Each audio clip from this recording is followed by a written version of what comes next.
Good afternoon to everybody watching, UK Column members or elsewhere. I'm here in UK Column Studio 2, which probably a lot of our regular viewers will recognise.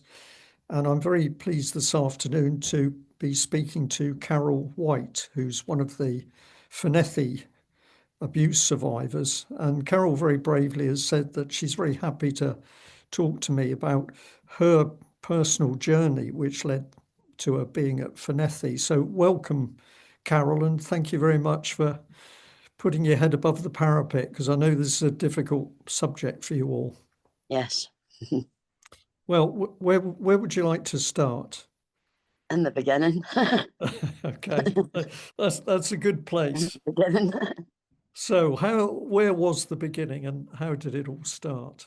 Well, I was on somebody's page and a lady had mentioned there was a group about Fornethy. It was a forum, a Glasgow forum, Yeah, that people got together talking about Fornethy Residential School. And she was looking for other people that had been there.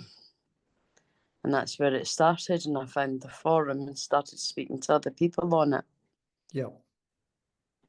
Where I met another lady in 2017. And that's where the journey began. Right.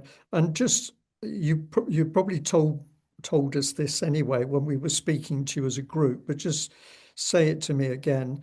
Before that time, before you found the online forum, were you completely on your own, or did you have connections? I was completely on my own before all that. Right. I was just going to say, and presumably you'd got to this point where you'd pushed Fornethy to the back of your mind and you were getting on with your own life and Yeah, well, your family. when I came back from Fornethy, they completely blocked it out. A lot of stuff had happened there, and it was horrendous. So when you got back home, you're glad to be back with the family. It was Yeah, a relief. yeah. So you made contact with the group, and then hmm how did that progress? Well, I spoke to a few women. I spoke to one woman, and it kind of frazzled out. And then I went to this other forum, and it was called Francis Frith. And I'd put up a post saying, asking if anybody had any memories about Fornethy and talking about abusive teachers and how bad it was. And then Yes, this other woman got in touch in 2020 asking me to email her. And that's where it really started from. right. And Carol, but from the time that you left Fornethy until you found the group again, were you completely free of sort of contact with the establishment? Was there any social services involvement or anything like that? When I was a teenager, I refused to go to school, so social services were involved because I played truant and just would not go to school. Right. And I just did not like school at all. did they ever bother to take the trouble to talk to you about why you felt like that? No, they took me to a children's panel where they decide what happens to you if you don't go to school. Right. So how old were you when you were put in front of a panel then? I would have been about 12. Right. And you've been playing truant, so that eventually the school complains and then social services get involved, Uh-huh. and they bring you in front of a panel. And I mean, you were quite young, but do you know how were you introduced to the panel? How did they describe you? They just said that I was lazy, not going to school. There was no excuse that um, bullying did come into it and I couldn't settle at school. So they said to my mum to move me to another school. Right. And in your mind, did you connect the difficulties that you had going to school with the experiences that you'd had at Fornethy? Not at that time, not Right. until adulthood, because I went to another school and the problem was still there. Right. So as a result of seeing the panel, they suggest that you moved to another school. And the problem still persisted, and it was just continuous panels. Right. So the problem never went away. So I never went to school. I continuously dogged it. I played truant, sorry. Right. And so how old were you when you left school then? When did you finally escape from the education system? I left school at 16 legally, but I never went to school. I'd just go into libraries or places of warmth, Right. putting myself at risk where I should have been at school. Yeah. And then how did that progress then when you left school? Because this is quite a story on its own, isn't it? People in years gone by would leave school before 16, 14, some of them, but then they often had a route through to apprentices or they worked Yeah. in small businesses. Well, What did you do? I went onto the Whyte scheme, Okay. the training scheme, which was the same scenario. It was big crowds. I couldn't settle, so it was the same thing. So I ended up at the unemployment office signing on because I couldn't settle in a job. Right. But you ultimately did manage to stabilize and settle down. So how did that progress then? How did you get from finding it impossible to engage with the system to getting to a point where you could slowly start to stabilize and rebuild your life? I got into a relationship and had children. Right. Am I allowed to say a good man? You found a good man. It was a bit of a complicated relationship Right. where the relationship broke down Okay. and we'd separated, so it was unsettled. Right. But it did give you something. Well, it gave you Well, children. I had two children out the relationship. Yeah. And did those children, were the children good for you? Yep, yep. Yeah.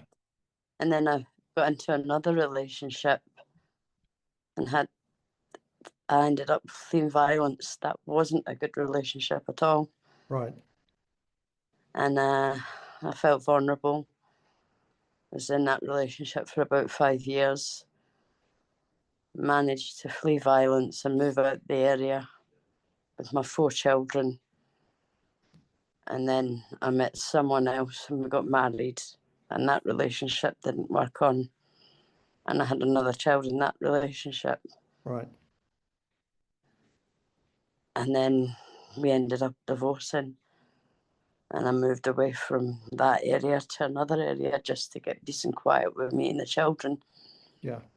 So, Carol, this is very personal stuff you're talking about, but is and you tell me whether I've got it wrong, but with hindsight, would you say or would you suspect that some of the problems you had were caused by underlying issues still from Fornethy? Yeah, it unsettled Yeah. my life. Right. Unsettled my life. And then I moved to an area and it was me and my 5 children. Everything was going fine. Right. One of my children had mental health problems and he was struggling in school. Social work department ended up involved, and to cut a long story short, it ended up 2 of my youngest children were removed out of my care, and they used future emotional harm as an excuse. Right. So, Carol, how old were the children that were taken from you? One was 12 and one was 7. Okay. And have they been reunited with you? Was it Um, just for a set period of time they did this? they wouldn't give me my children back. They told me they were going into care for a holiday for 6 weeks. And at that point, the trauma didn't hit the trigger with Fornethy being there for 6 weeks. Right. So they told me they were going into care for 6 weeks. The 6 weeks passed and they had a case conference and they kept them for another 6 months. And it was excuse after excuse after excuse. And then another 6 months later, they turned around and told me I wasn't getting my children back, that they were to remain in care for the rest of the childhood.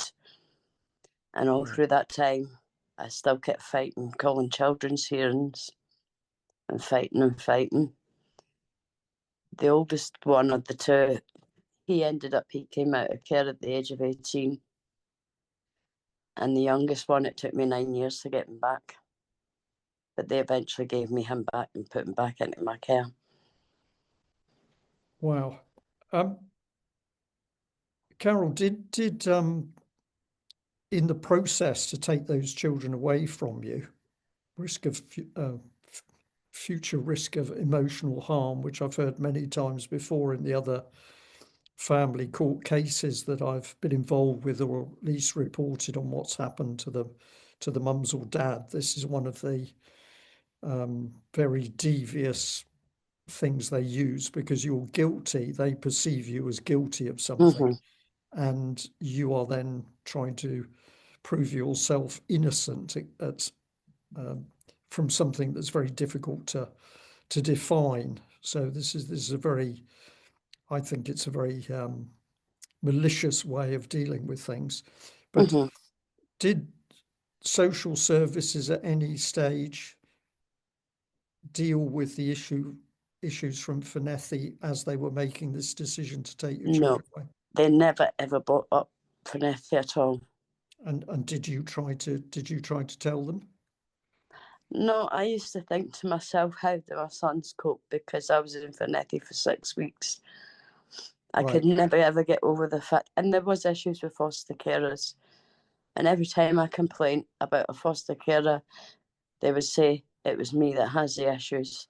Right. And they did bring up the fact that I failed to go to parents' nights and different things like that. But I was a single parent with other children. Yes. Yeah. And there was other reasons I couldn't make meetings and whatnot, but they used every excuse to try and keep my children off me, but they weren't good enough excuses. Right. It was just any excuse, and they kept me on supervised contact for 8 years. Okay, so you did have some access to the children. How often could you see them? At first it was all the time, and then it broke down to fortnightly, and then it went down to monthly. And then when my son actually had a voice at the age of, I think we gave him his voice at 14, that's when I started getting more contact. But when he got older, I think he got to 16. So how long did you get in a contact session then? So once a month? 3 hours. 3 hours. 3 hours. And was that in a contact centre? No.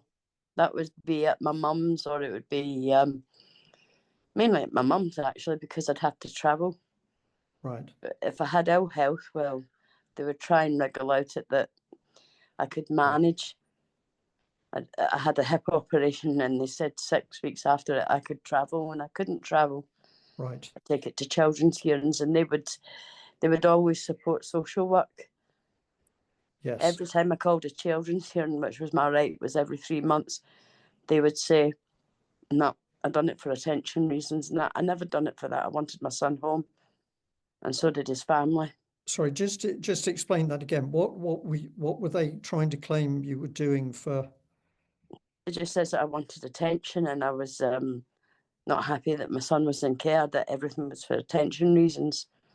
I was attention seeking to get my son back. Right. I often, when I interview mums like yourself, Carol, I'm thinking, I wonder how the audience, reacts to this, that you're trapped in this. Your child has been taken away from you, and then when you try to have proper contact with the children, when you try to get your children back, as any normal mum would do, then that's turned against you, that you've got something wrong with them. You've got something wrong with you because you are trying to do that. And what year were we talking about when you were trying to do that then? Roughly, doesn't have to All the time. from 2009 up to 2017. Yeah. All that time. So it's called attention seeking for you, but if we go back another 10 years before that, maybe not even that long, they were, social services were branding mothers all over the place with Munchausen by proxy, and then when that was proved to be a false situation, they drifted in another term which has escaped me at the moment, but they're always introducing so-called faults or mental health issues or personality defects in the mum in order to stop them having contact with the children. It's all about money as well. So I was contacted by another individual up in Scotland a few days ago, and I had a chat with them, and they've also been through the process of having children taken away. And in the brief conversation I had, it was very interesting because that individual said things to me, and I said, this is just like a tick box exercise, because you say this was done and that was done, and then I can say, and this and this and this. And the same process seems to happen to so many families. Once social services have decided they want the children, there is this process that they go through in order to lever the children away from the parents. That's been my experience. I mean, the one thing that I wouldn't give is permanence, which gave me my parents' rights. But social work will not tell a parent that they have parents' rights. Yes. They keep that secret, so that you don't know about your parental responsibility. Did your mum, did the grandparents get contact? My mum got contact with myself. So all family and sibling contact was to be together. And that was limited to the same time frame, because in some cases I've known that they allow the grandparents to see the children more than their actual parents. I think she got more time near the end when he was coming home, but it wasn't really that much. Right. I mean, yeah, we're here and there. When the foster care, I felt like popping in to see her. Right. But nothing much. Okay. And what about your older children? Why is it that they just came for 2 children? I don't know. Because I've been a parent for 21 years, so I mean, 2 of my children were one was 18 and the other one was 16, so they had a voice. Yeah. And my other daughter, she was in her teens, so they couldn't touch her either. She said no. So they went for the ones that they had to. I mean, they weren't interested in the 12-year-old. He had mental health. So realistically, he got put in a children's unit, where the other one went into a foster care placement. Right. And you have responded to me pretty quickly in this chat so far with saying, and there's money involved. Oh, it's always about money. I agree, but why do you say that? Because when I got my son back, we went to a panel, and it was a chairperson that realised, hang on a minute, Lewis is screaming to go home.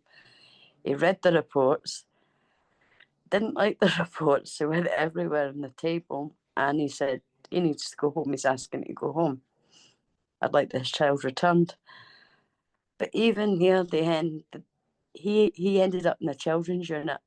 Not that I wanted him in one of those places, because unfortunately, sometimes it comes to a bad ending in those places.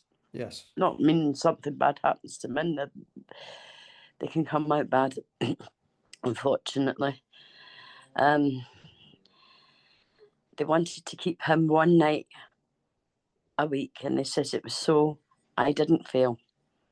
No, it wasn't. It was for that extra wee bit of money, because it got a full week's worth of money, which is up to £2,000 a week. Yeah, this is one of the key issues, Carol, isn't it? That children that have got special needs, as the special needs increase, the amount of money dramatically increases. And my son was special needs, he's visually impaired. So, and that really helped their pockets. Right. So he was away from you from the age of 12 to 18. Is that No, correct? seven Seven to to 17. 7 to 17. Right. Yeah. So quite a long time. And how is he now? How did he react to coming home? Oh, he settled in really well, moulded in. And now he's in the second year of law. Wow. Likes his politics. Yeah. He's doing well because social work says my children would never come to anything. One of my daughters, she's got a doctorate. She's in Glasgow University. One of my sons is a chef. My other daughter's a nurse. And my Yeah. son, the youngest one, he's at university studying law and likes his politics. Yeah. And that's got to be a direct reflection on you, hasn't it, Carol? I mean, So you've been through tough times, but you got something right. but that's social work in their opinion, and that means nothing. Yeah, absolutely. When things started to open up about Fornethy, were you one of the ladies that did manage to get some counselling? Did you get any help at all? No, I've not had counselling for Fornethy. No. A lot of us have come together and we were there for each other. I still talk to the women I met in 2017. We still talk. So Yes. we counsel each other. No, We're there for each other. Yeah, that's fine. I asked the question because I from the moment I started to talk to you all, I began to wonder about this system where the state says it was providing this and it was providing that. And although I know some people did go to some of the, I'll say, charitable organisations in order Future to, Pathways. I get help. They're brilliant. I get help from Future Pathways, and right, I speak to other survivors from Nazareth House and Quarries and that. yeah, But I knew them before I came forward with Fornethy. right. I wondered whether you'd been involved with any of those organisations and I when. was involved with them when my children went into care because they were trying to help me get my children back. Oh, really? I was involved with the people in Quarries, and some of the people from Nazareth House were in the same situation as myself. Can you Because explain some survivors go through the same situation. Okay, what's Nazareth House? Sorry, It's Nazareth Nazareth House. House. It's where the nuns had abused the children as well, but they were long time orphans. Right, okay. They were long time survivors that went through And historical abuse. and so there was a support group around that particular case, was there? Well, I think they all support each other. Right. And there's Quarriers as well.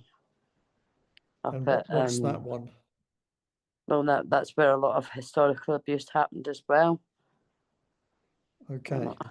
Places out there historical up here that historical abuse happened, because you've got the Scottish Abuse Inquiry up here too. Yeah, well, of course, there is still a lot of controversy around this, Carol, and I can say that at the moment I've been, along with Diane, we've been still researching in the background as to what's happening. And the thing which has really astonished me is that if as I have dug into child protection in Scotland, what I discover is there are so many different documents and government, well, bits of law and legislation and documents and recommendations. Scotland's awash with all these words talking about the protection of children. But then you look at what actually happens on the ground, and it's all words. There's to me, there's no proper movement in order to root out where nasty stuff is happening from children. And as one example, if I go to Police Scotland makes a very general statement about child protection.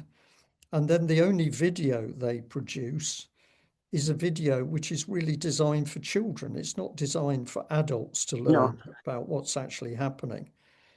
And I know there's a lot of criticism in the background about the Scottish Child Abuse Inquiry and things that it simply did not do. And I don't think it's happened yet, but I think there's going to be consideration at some point shortly by the inquiry in respect of Fornethy, but it's one short session when my mind says, as I'm sure you feel, that we know that tens of thousands of little girls went through Fornethy over the 31 years it was in operation. You would think there would now be a massive investigation just into Fornethy, but Yep. it's almost like it doesn't exist. It's as if it's wiped out. Yes. Yeah. I think there's a lot of places like Fornethy that's been wiped out because nowhere has files for it.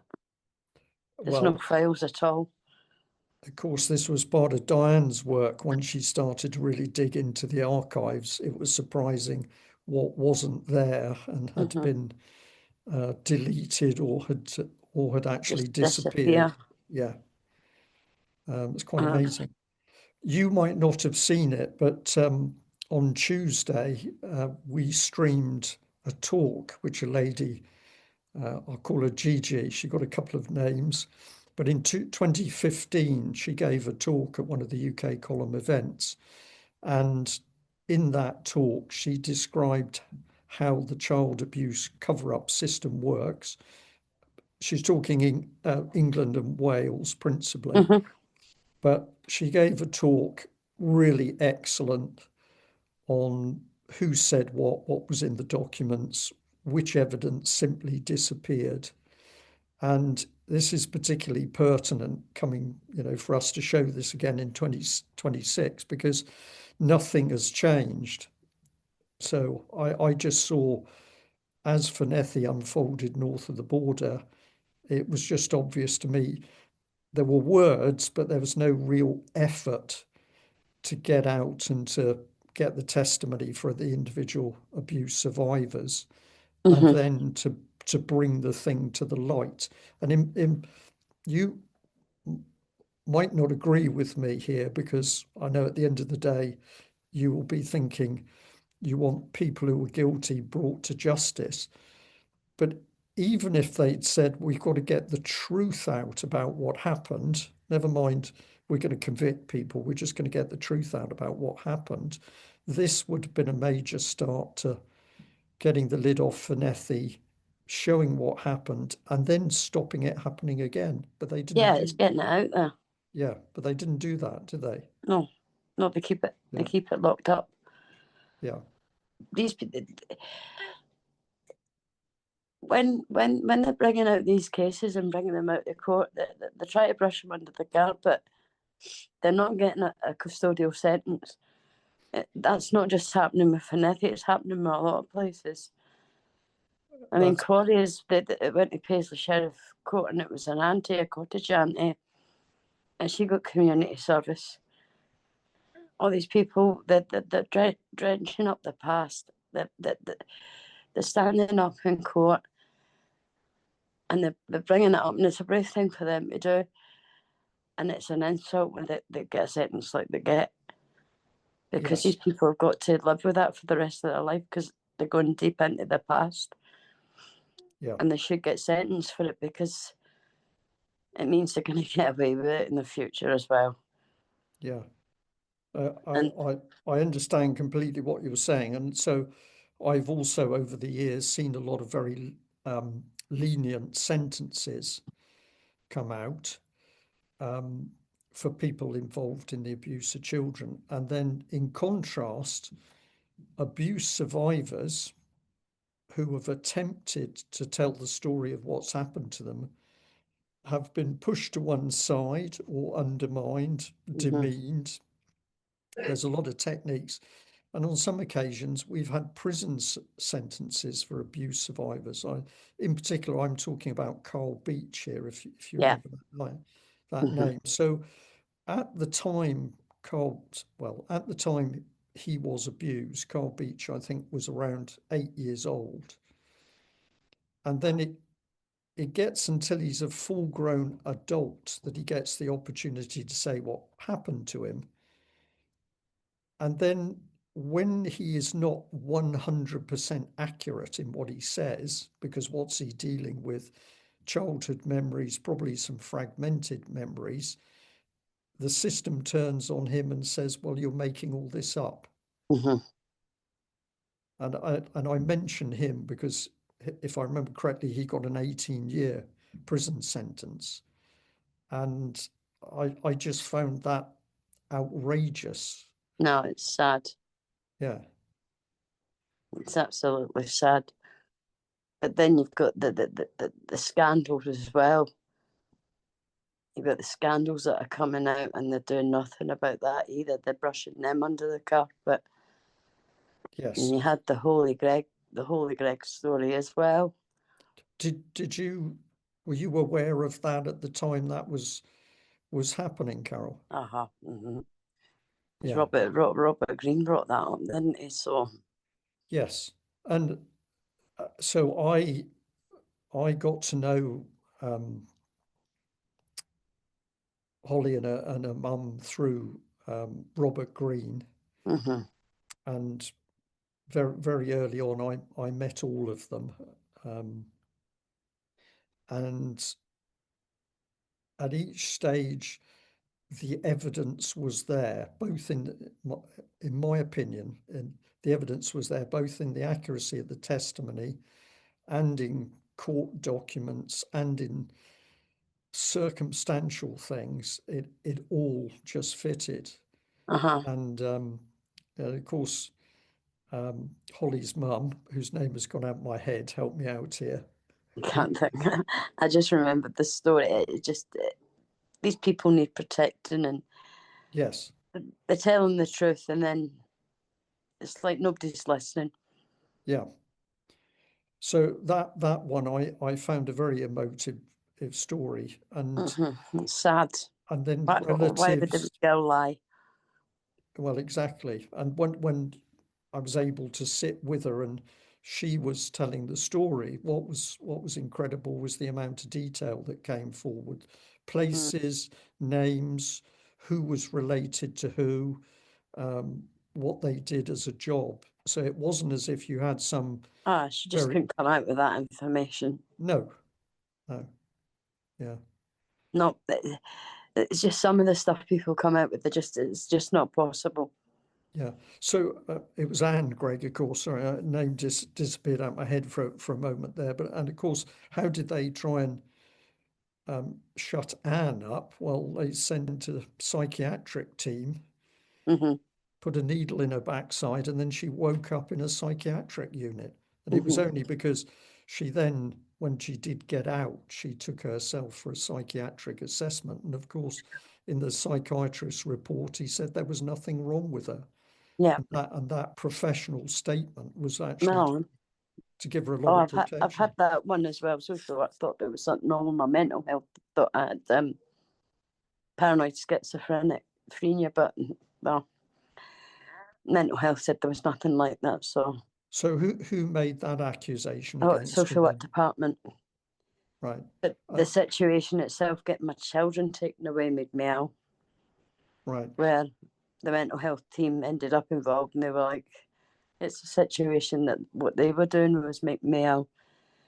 Right. So all these big departments of social work and all that, and all these people up there that same that do it to you, it's just not right.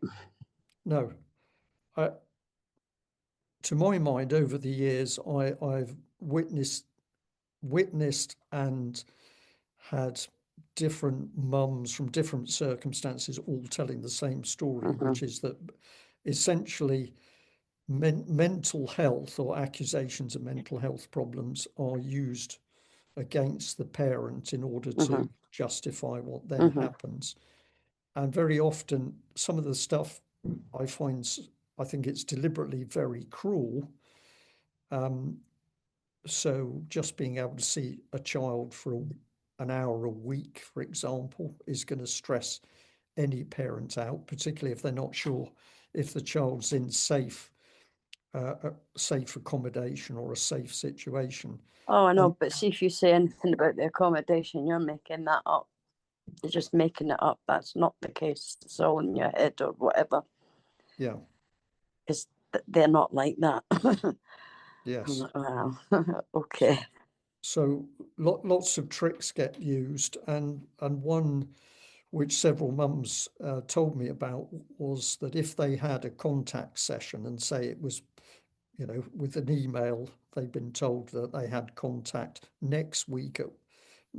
Wednesday next week at 2 o'clock, and they'd Mm-hmm. turn up at the contact, and then they'd be told, "Oh, you've got the wrong day. Contact was yesterday." Where were you? And then you'd get pulled up for not being there. Correct. Or appointments or meetings and that. They do that all the time. Right.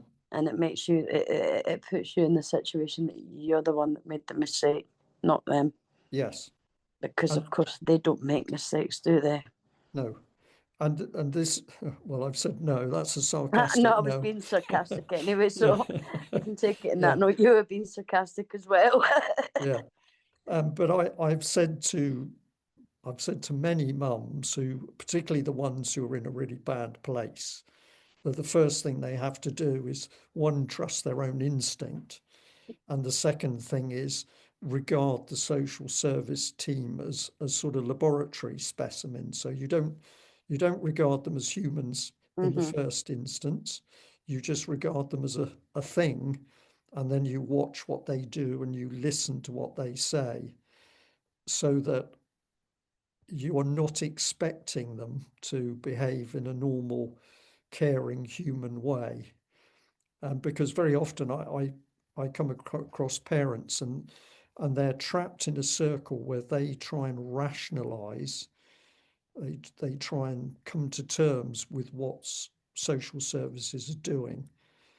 And But I you say to can't. them, It just won't right, well, you've stick in said your it. This is head. this is exactly right. You can't, And I always because what wondered what it was a problem, and I never knew what the problem was, and you end up. But I always think now looking back, they knew about Fornethy, and they used that future emotional harm and the abuse being the abuse and all that nonsense. And I'm like, no. Right, Carol, that's a really important thing. So you came to the conclusion at some point that the social services teams that were Mm-hmm. dealing But with I you did can't prove actually, that, so what they would have seen that on your record somewhere. I think so. But what used to get to me was how my son coped. And when he got a bad carer or foster carer, looking back at it now, all I seen was Robertson, the one that was meant to look after us when we Right. went to Fornethy. Yeah. And it hit off triggers, but I've not realised that at the time, Yeah. because I would get upset leaving my son and not know why.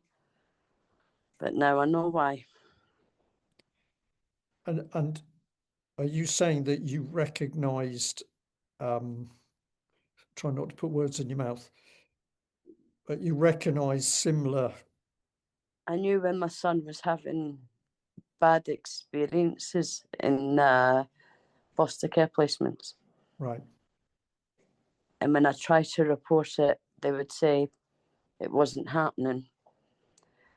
And then Yeah. they ended up taking it up to a higher ground by reporting it to the authorities. Yes. And And they still called me a liar.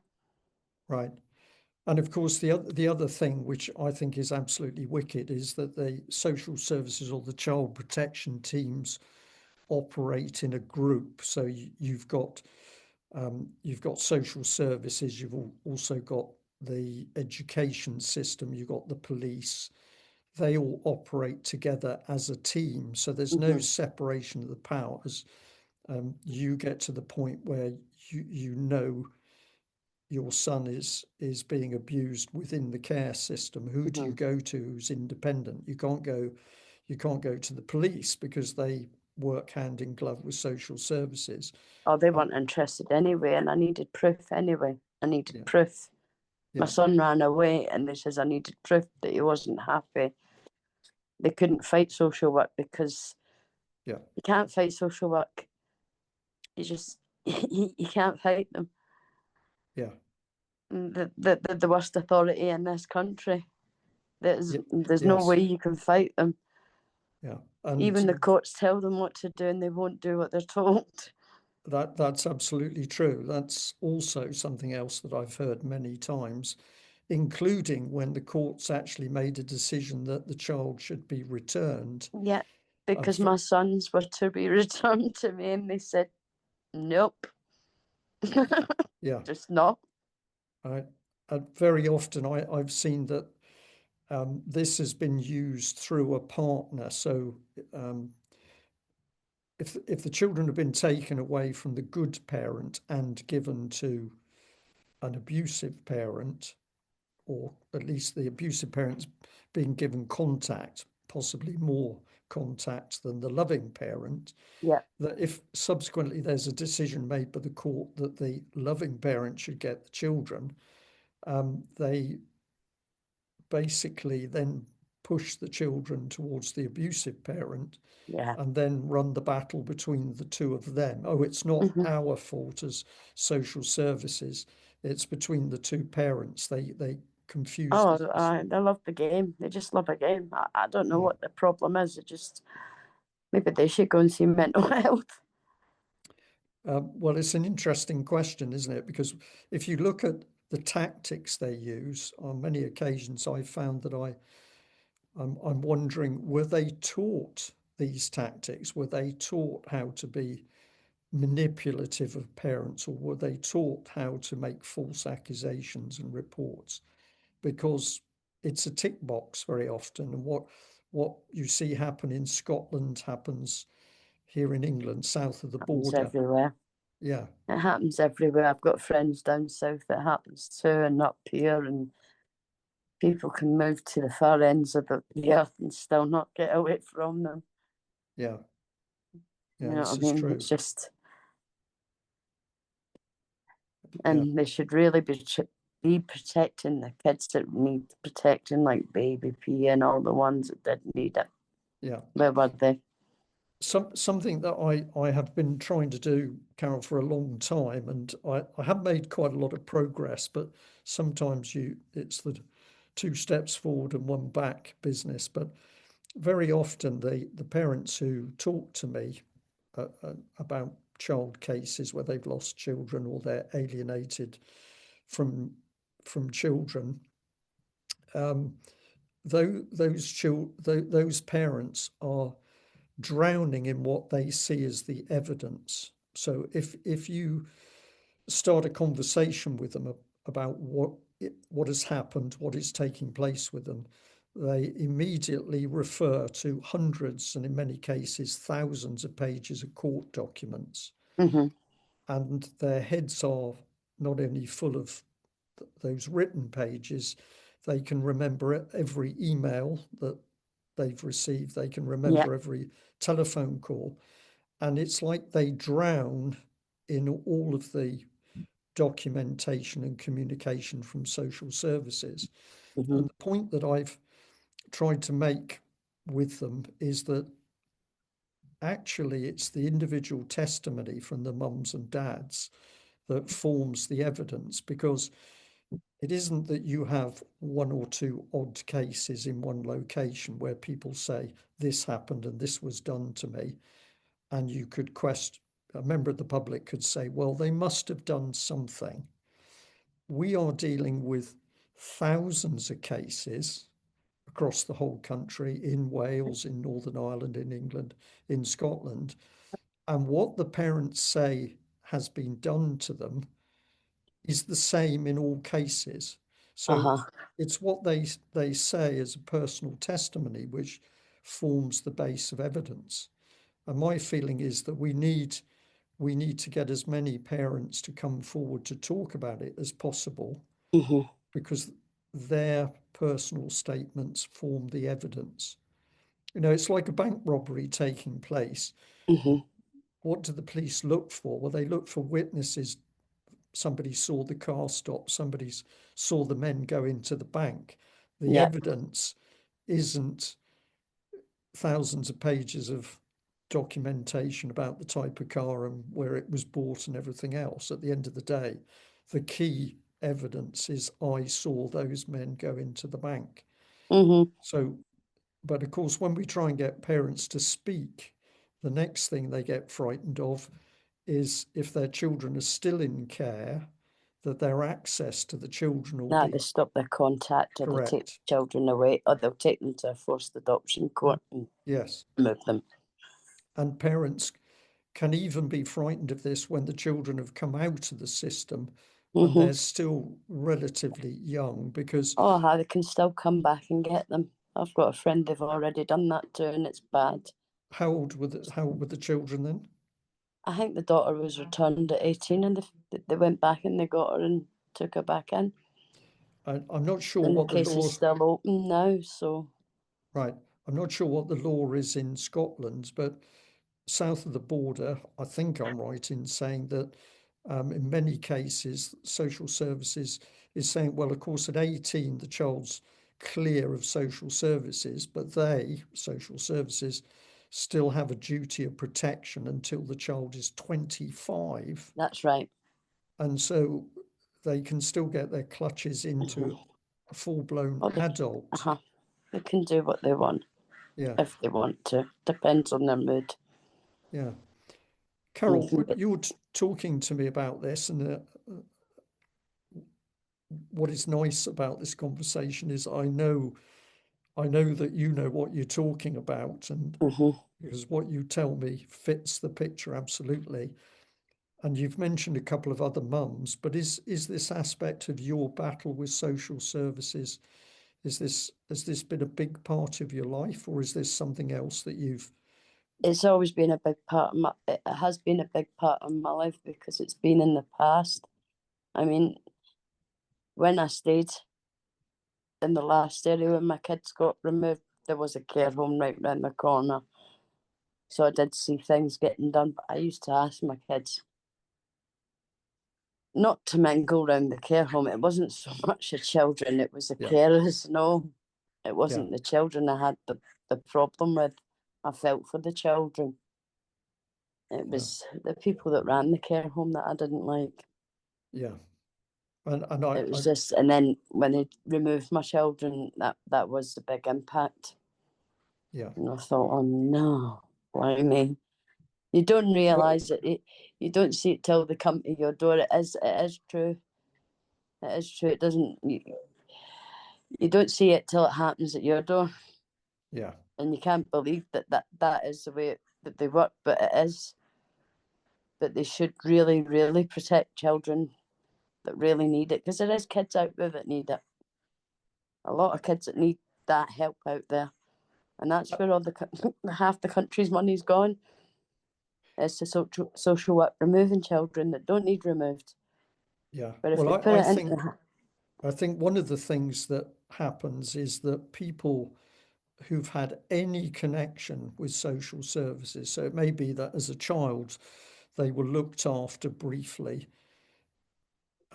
they might have gone back to their parents, but in their records there's a link to social services, and it seems to me that children and adults who've got any connection to social services are then targeted in later life yeah, as easy picking, because the moment social services re-engages on whatever excuse it is, they then will start saying, well, of course, X years ago we had a problem.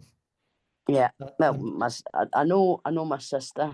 My parents had issues with social workers, but I didn't know about it till the social worker brought it up when he removed my children, right, okay, and so that would probably fit then, wouldn't it? it was If something when we stayed in Newquay.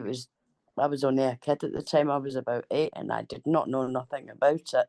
right, And that social worker let me know that my sister was removed out my mum's care. right. So I thought you were a horrible individual. I didn't know that. were you able to confirm that with your sister? No, I didn't know a thing about it. So he asked me how I felt when my sister went into care, and I says, "What are you No, but talking about?" are you able to talk to your sister now? No, my sister's in a care home with dementia. So Oh, right. Because she, I at was the going to time when say, I asked her about it, she says, "We didn't want you to know. You were like 8, so you weren't aware of it. You're a child." yeah. But the What social came worker in? bringing it up was just being plain nasty. It was something I didn't need to know in adulthood Yeah. because I was dealing with. What I just wondered, Carol, or what came into my head was that they're saying this to you, but of course it may be true. It might not be true because that's another No, it tactic. was true. My mum It was did true. say it was true. It was just she went there Right. part time, but Right. it is true. They stick to your family and they pick. So And this what? could have been how you were selected for Fornethy. Well, no. My mum sent me there on holiday.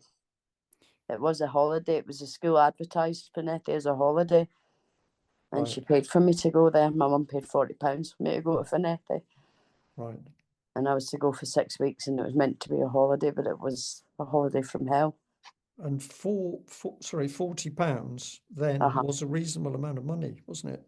Well, it was in 1982, so that would have been a lot of money at that point. And Yeah. she was a single parent. She was divorced from her dad. Yeah. So the break would have done her good, Yeah. but not Should have. me. Not you. Not No. that her heart was in the right place. She thought it was a holiday. Yeah. Carol, in the research that I've been doing, one of the documents that I found, uh, which is it's a research document from a university, but it's then gone through into government channels as formal advice, formal comment, is that children in the protection system are more vulnerable Mm-hmm. than children that are not in the care system. Right. And again, I wonder what the audience reaction to this is, because this makes total sense to me. Because if you are somebody that gets involved in the abuse of children, you go where the children are. And what's Mm-hmm. special about children in care, effectively, to a large extent, they disappear in care. So a parent may know where the child is, they're in a such and such care home, but because they're not able to see what happens to the child 24 hours a day, Yep. that child is actually at risk of people who are simply unkind. That's one Yep. possible, cruel. Let's use that term since that was part of the charges in Fornethy. They're cruel, or they are bona fide abusers of the children. If the Mm-hmm. parents can't see, they can't protect the children. And That's true. that's what this university study had to say. Mm-hmm. So this really focuses, or should focus, people's attention. South of the border, we've got about 85,000 children in care. That was the last figure I saw anyway, a huge increase from COVID time. That's a And lot of children. that's a lot of children. And then I say, and what's the cost of looking after those children? Let's say it's £1,000 a week, which is that small fry.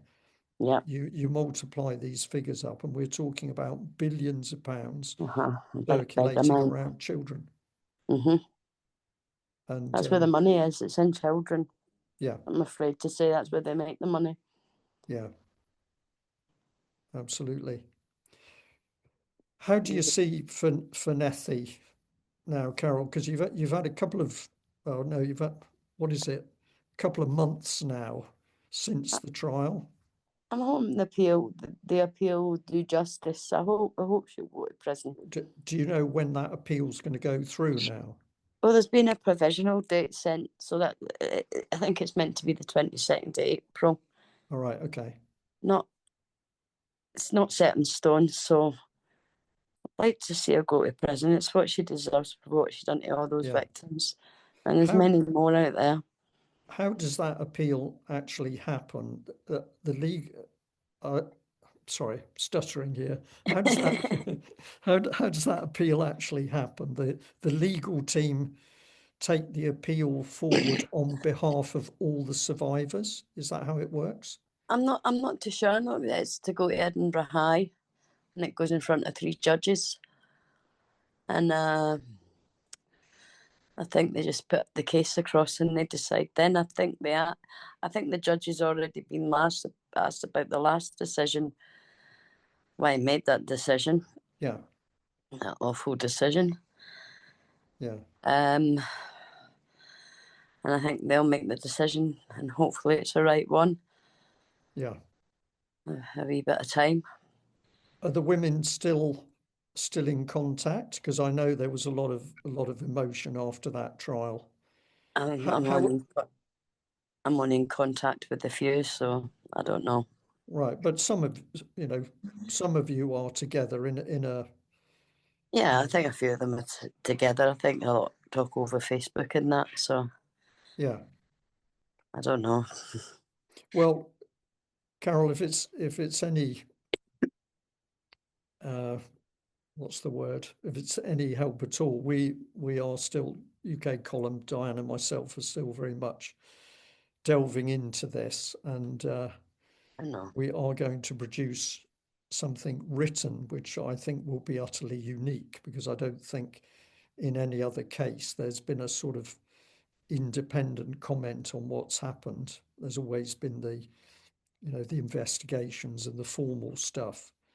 I just hope for all those women they get justice. I hope it's the justice that they deserve.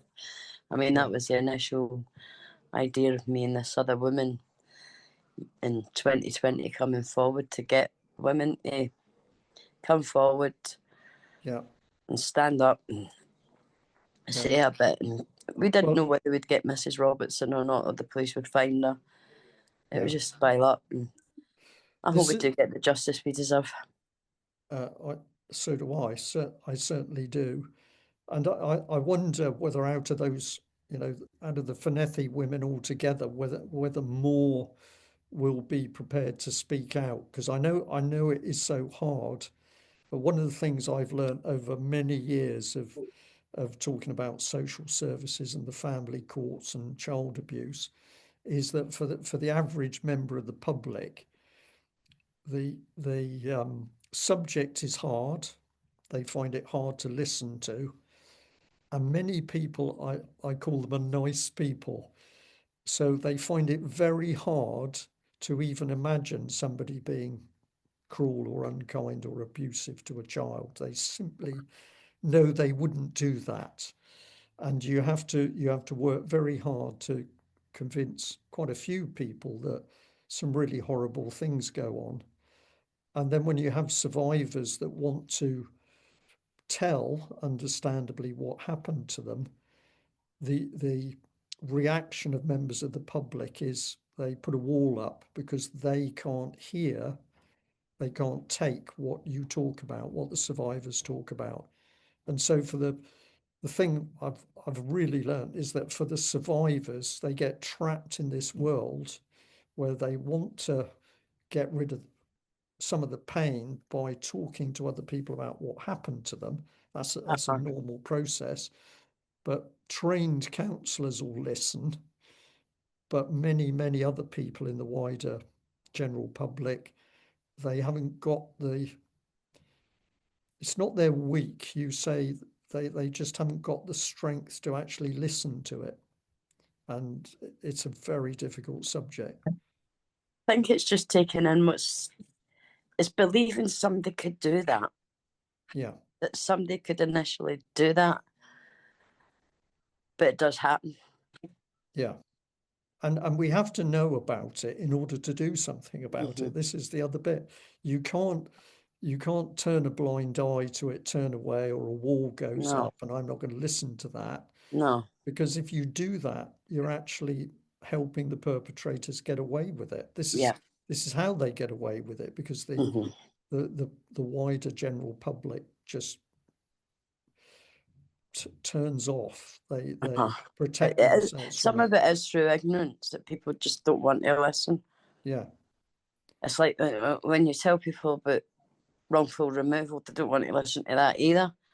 There's all Yes. different aspects that people just don't want to know.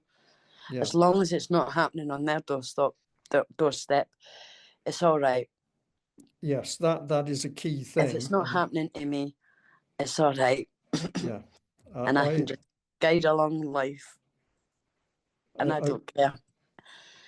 Over the years, I've often said to people that if you think that because you are, for example, a professional, or you think that you live in a particular part of the country, that you are safe from social services, you need to think again. No.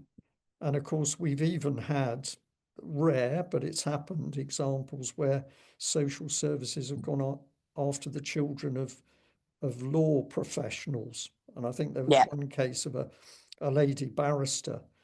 Now, obviously, when she fought, she could fight in a way that was different from other parents, but nevertheless, it demonstrated that social services will go for anybody's children. Yeah. It's not just people who are, single parents and poor at the bottom of the pile.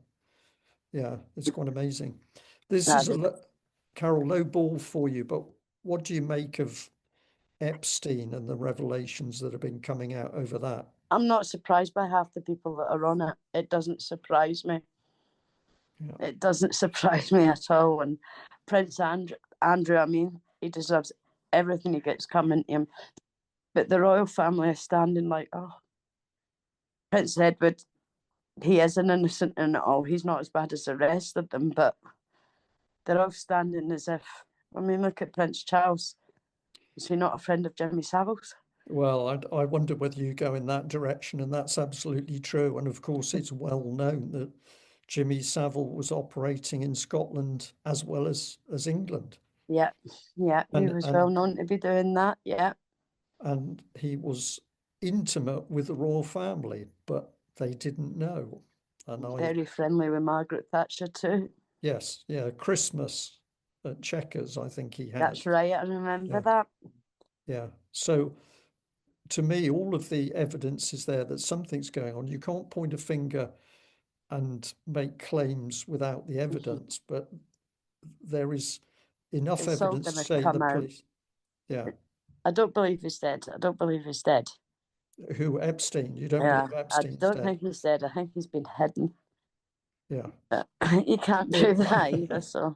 It's interesting, this thing, isn't it? Because I've just, I've seen people talking about this sort of thing, but when this latest release of the files came out and I saw an email myself, I went into the files and was flicking through various emails, and then I came across an email when it was talking about what Epstein's cellmate had said, had been talked about. Of course, the press isn't talking about that. And then I thought, oh, okay, so at one stage he had a cellmate, and then he's on his own, and then there's very strange circumstances where the cameras were not on at the time when he's allegedly committed suicide. Yeah, I know. And we don't actually know what happened to him. Nobody seems to have the irrefutable evidence that he Apparently died. he's in Israel. Yes, yeah. Apparently. And my biggest concern over the Epstein files is that we see more and more people digging, and some of the stories sort of get more and more convoluted and, you could say, fanciful. And does this weaken it in a way? But I've certainly seen so much. I've only spent 4 or 5 hours going through Epstein files, but I've come across stuff which is very creepy and disturbing. Yeah, it's a shame for the survivors. It is about the survivors as well that they've went through. Yeah. And that would have took a lot for them to come forward to. That would have been scary. Yeah. Can't imagine what they went through. And are the Met Police? I mean, the FBI's done what it's done, and there's lots of people saying they haven't investigated properly. And I'm now watching with interest to see what the Met Police do here, because the whole focus is just on Prince Andrew abusing power by abusing his position as trade envoy or whatever it was. They're just talking about that, and Mandelson getting out. I wonder if the plot will thicken, of if any more charges will come on that, or will they keep it at that, or you don't know. He's not got mummy to protect him anymore, so well, I have zero trust or faith in the Met Police, having me watched too. what they've done over years. I don't really think that it's going to come to much. It's just a wait and see. Yeah, Nothing will surprise me. yeah. Carol, it's really good to talk to you. How do you see 2026 for yourself? Where would you like to be going from here on? Are you still Forward. fighting? Forward, yeah. But I mean, are you still, have you still got fight in you, or are you at the point? It's not over yet. No. Right. She'll go to court, and then it'll be the next chapter from that. A few other chapters yet.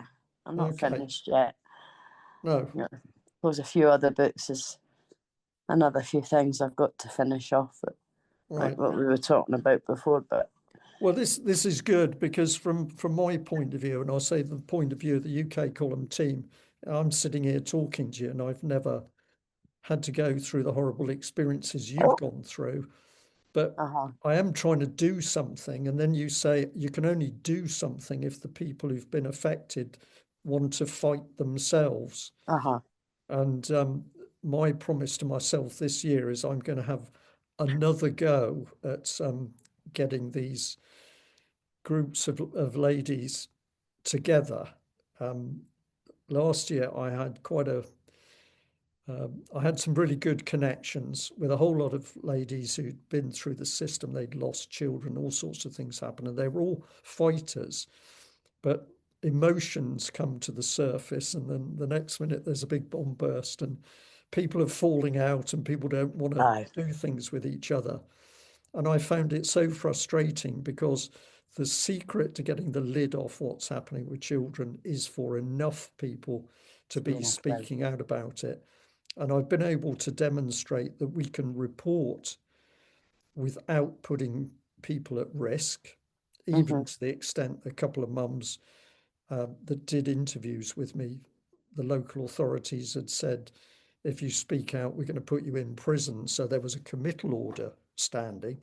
Yeah. And yet we did the interviews and nobody went to prison. And I think this is because we got it right. But ultimately, if we had, pick a figure, if we had 500, if we had 1,000 parents coming forward and all giving a personal, calm, measured personal testimony about what's happened to them, whether they've been through the abuse system or their children, this would form the basis of evidence that there's something really unpleasant going on in this country, and then we could fight it. And I could say you guys, the Fornethy women, you've been quite remarkable, because enough of you have come forward to speak out. And I think that the reporting that you've achieved for yourself, I'll grudgingly say some of the bigger media outlets alongside UK column, but I think it was the fact that all of you had enough guts to talk and keep going is what actually got Fornethy to court. Because I think if you hadn't pushed, it would never have got to court. No, you got to keep pushing. Yeah. I think there's a lot more survivors out there, and do you know what? There'll probably be more that will come forward and keep pushing. Yeah. Because they do need to get justice, because see, when it hits you and it comes back to you, it doesn't go away. Yeah. And there's only one way to get rid of it, and that's put her down. Yeah. Put the dog down. And then the next thing is the Scottish government, as to what they are really going to do, as opposed to the words we are. There's Glasgow Council. It's like a ping pong effect. One's blaming each other. Yes, absolutely. But I think once Glasgow City Council go hands up, that's when the Parliament will say, okay, well. But I don't think it's going to be redress. I think they're going to have to look a proper scheme up for the Fornethy girls. I think they're trying to pull away from the redress, the Well, Scottish government. of course, because They don't want to pay out money now, do they? absolutely, But this, they did kind of say about another scheme for the ladies, so maybe put their hands in their pockets and look for this scheme and give them something. yeah, Because why should the ladies suffer? They need yeah. something. So Can they prove they've been to Fornethy? There's plenty of us to say that they've been to Fornethy. yeah, We're all telling the same thing that happens. So if they can't my get the redress, come on, think of something else because it's not fair here. yeah, my simple statement on this is that when I have seen the damage that abuse has done to individuals, men and women, but you see their whole life. Okay, they might have rebuilt a life, but they have suffered throughout their whole life as a result of childhood abuse. And you say, what amount of money compensates for that? Well, it's not twenty You can't thousand put a price on pounds, it. which is the sort of money that is very often offered. To me, you're talking a lifetime worth of income and opportunity and progression. So to me, the minimum figure is 1 million. I just plucked that out of nowhere because Ah, £20,000 gets offered, but the real damage, 1 million must be where it starts because it's a whole lifetime that's been affected by what happened. where would you begin with a survivor? Sit a survivor down and ask, what pays for your damage? Because if I survivor couldn't sit and say how much is priceless, Yeah, the damage you've been through. Can't put a price on that. yeah, I understand that, Carol. But I think it is it's a useful measure for other people because uh, I know for people who were abused up in the Nottingham area in England, the sorts of money that were being paid out, sort of 15, 20, 25,000 pounds, it was that sort of figure. And actually, this is just an insult because, Insult to injury, isn't it? yeah, a lot of those people didn't have their own homes or they don't have what a lifetime of a good job provides. That's what they lost. And that's a big figure. But of course, if we then if the state was to be paying out that sort of sum for everybody that's been abused as a child, we're talking massive, massive amounts of money. And that's why I think the Scottish government is so scared of Fornethy that potentially the bill is very big for them. Yeah. But that redress has things behind it, like you've got to prove you were there. There's different aspects to it as well. You sign the waiver, you can't talk about Fornethy and different things like that. Oh, there's a gagging order on Fornethy. I didn't know there's that. there's a gagging order on the redress. There is a gagging order on it. If you take the redress, that's a gagging order on it, so people can't really Wow. speak about it. I did, Carol, Carol, I didn't know that. And So isn't that telling? So take the money and shut up. so Yeah, wow. I think they should come out with a better scheme for the ladies because they deserve so much more. Yeah, yeah, absolutely. We'll see what this year brings. But as Diane said on one of our other interviews, we the UK column are still here with you guys, and we're going to stay with it. That's brilliant. So, Thanks for your help. yeah. All right. Thank you. Thank you, Thank you Brian. for talking to me, and thank you for talking to a wider audience, Carol, because Thank as you. I said, unless you tell people, they haven't got a way of understanding. No, they Yeah. haven't. Yeah. And we've ended with a smile, so that's good. So it wasn't too I painful. know. I All know. right.